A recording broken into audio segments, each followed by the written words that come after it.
Hello ವೀಕ್ಷಕರೇ, marriage certificate ಹೇಗೆ ಮಾಡಿಸುವುದು, ಎಲ್ಲಿ ಮಾಡಿಸುವುದು, ಇದರ ಅಪ್ಲಿಕೇಶನ್ ಹೇಗೆ ಹಾಕಬಹುದು ಎಂಬ ಮಾಹಿತಿ ಇವತ್ತು ನಾನು ಈ ವಿಡಿಯೋದಲ್ಲಿ ತಿಳಿಸಿಕೊಡುತ್ತೇನೆ. ಮ್ಯಾರೇಜ್ ಸರ್ಟಿಫಿಕೇಟ್ ಈಗ ಬಹಳ ಮುಖ್ಯವಾಗಿದೆ. ಮದುವೆಯಾದ ದಂಪತಿಗಳು ಆಧಾರ್ ಕಾರ್ಡ್ ಮಾಡಿಸಲು ಮತ್ತು ಅಕೌಂಟ್ ಓಪನ್ ಮಾಡಲು ಇಂಪಾರ್ಟೆಂಟ್ ವಾಗಿದೆ.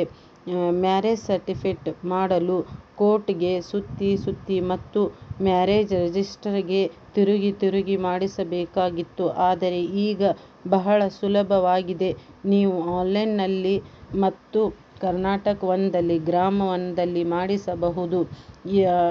ಮ್ಯಾರೇಜ್ ಸರ್ಟಿಫಿಕೇಟ್ ಮಾಡಿಸಲು ಬೇಕಾಗುವ ಡಾಕ್ಯುಮೆಂಟ್ಸ್ಗಳು: ಮದುವೆ ವರ ಮತ್ತು ವಧುವಿನ Aadhaar card, PAN card, ration card, voter ID, 3 ಸಾಕ್ಷಿಗಳು ಬೇಕಾಗಿದೆ. ಈ ವಿಡಿಯೋ ನಿಮಗೆ ಇಷ್ಟವಾದರೆ ಲೈಕ್ ಮಾಡಿ, ಕಮೆಂಟ್ಸ್ ಮಾಡಿ, ಸಬ್ಸ್ಕ್ರೈಬ್ ಮಾಡಿ.